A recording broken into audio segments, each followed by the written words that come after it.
Shalom, selamat pagi anak-anak hebat kelas 5. Hari ini kita akan belajar tentang Allah penyelamatku. Nah, mari kita memulai dengan membaca dasar Alkitab kita, yaitu dari Injil Yohanes pasal 3 ayat 16. Injil Yohanes pasal 3 ayat 16, kita baca bersama-sama. 1, 2, 3. Karena begitu besar kasih Allah akan dunia ini, sehingga Ia telah mengaruniakan anaknya yang tunggal, supaya setiap orang yang percaya kepadanya tidak binasa, melainkan beroleh hidup yang kekal. Jangan lupa ya, ayat ini dihafalkan supaya ayat ini betul-betul menjadi pegangan iman bagi kehidupan anak-anak.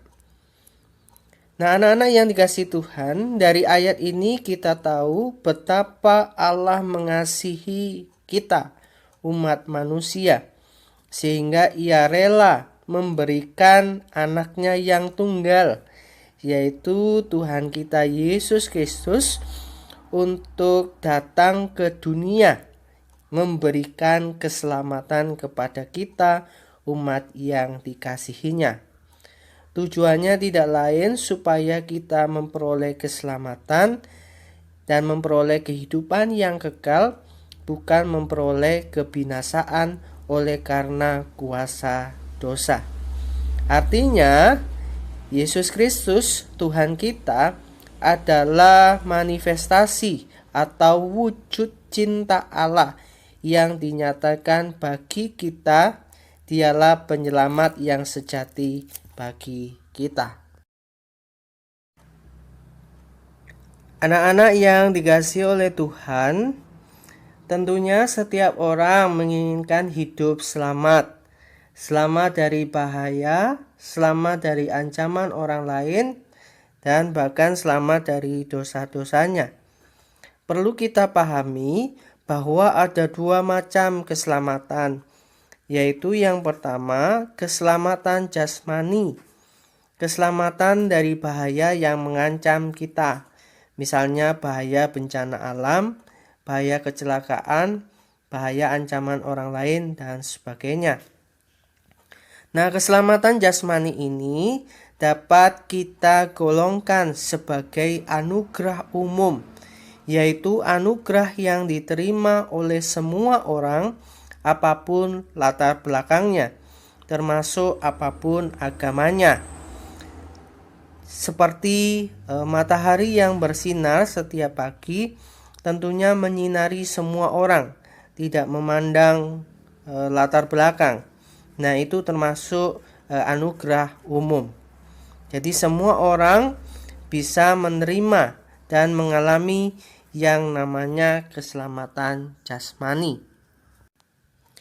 Keselamatan jasmani termasuk merupakan keselamatan yang dapat kita upayakan dengan kekuatan kita sendiri. Misalnya, jika kita ingin terhindar dari bahaya kecelakaan, maka sebisa mungkin kita berkendara dengan hati-hati dan dengan tetap mematuhi rambu-rambu lalu lintas yang ada. Atau jika kita ingin terhindar dari bahaya bencana banjir, maka kita mengusahakan dengan membuang sampah pada tempatnya, kita membersihkan selokan dan sungai supaya tidak terjadi banjir. Anugerah yang kedua yaitu keselamatan rohani, keselamatan dari hukuman dosa. Keselamatan rohani merupakan anugerah khusus, yaitu anugerah yang diterima oleh orang yang percaya kepada penyelamatan Tuhan Yesus. Jadi orang-orang yang percaya kepada penyelamatan Tuhan Yesus mendapatkan anugerah khusus, yaitu keselamatan rohani. Keselamatan rohani ini tidak dapat kita upayakan dengan kekuatan kita sendiri. Hanya Tuhan yang mampu menyelamatkan kita dari kuasa dosa. Karena begitu hebatnya kuasa dosa membelenggu kehidupan kita. Kita membutuhkan seorang juru selamat, yaitu Tuhan Yesus sendiri yang menjadi juru selamat kita, yang membebaskan kita dari hukuman dosa.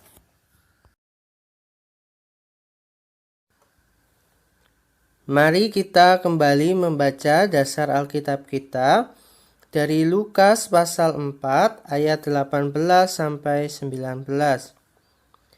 Roh Tuhan ada padaku, oleh sebab Ia telah mengurapi aku untuk menyampaikan kabar baik kepada orang-orang miskin, dan Ia telah mengutus aku untuk memberitakan pembebasan kepada orang-orang tawanan dan penglihatan bagi orang-orang buta, untuk membebaskan orang-orang yang tertindas, untuk memberitakan tahun rahmat Tuhan telah datang.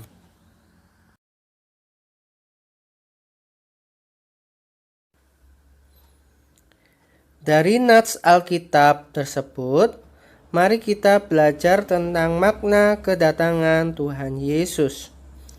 Yang pertama, kedatangan Tuhan Yesus bermakna bahwa Ia merupakan penggenapan janji Allah untuk menyelamatkan umat-Nya, karena Ia diurapi sebagai Mesias.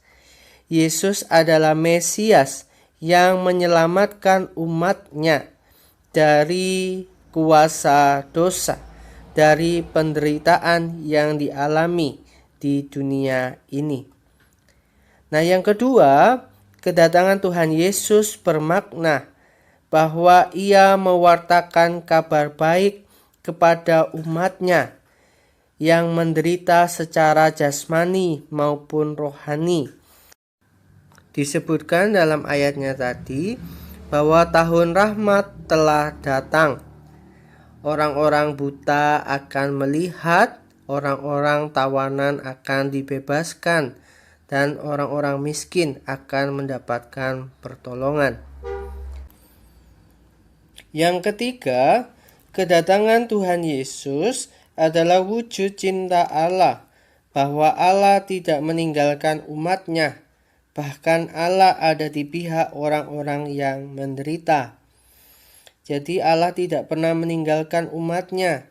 Allah senantiasa berpihak kepada umat-Nya yang menderita.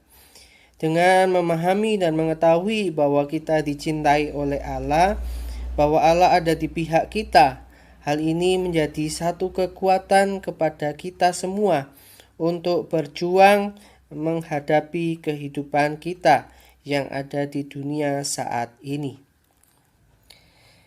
Kisah Sadrah, Mesah, dan Abednego adalah salah satu kisah teladan bagaimana Allah menyelamatkan orang-orang yang setia dan taat kepadanya. Anak-anak dapat membaca kisah ini di dalam kitab Daniel pasal 3, atau dapat menyaksikan filmnya melalui channel YouTube Komik Alkitab Anak. Linknya akan Bapak taruh di deskripsi. Nah, di video ini kita hanya akan belajar bernyanyi tentang kisah mereka, yaitu Sadrah, Mesah, dan Abednego. Mari kita bernyanyi bersama-sama, kita hafalkan lagunya supaya boleh menjadi pengingat dan teladan iman bagi kita sekalian.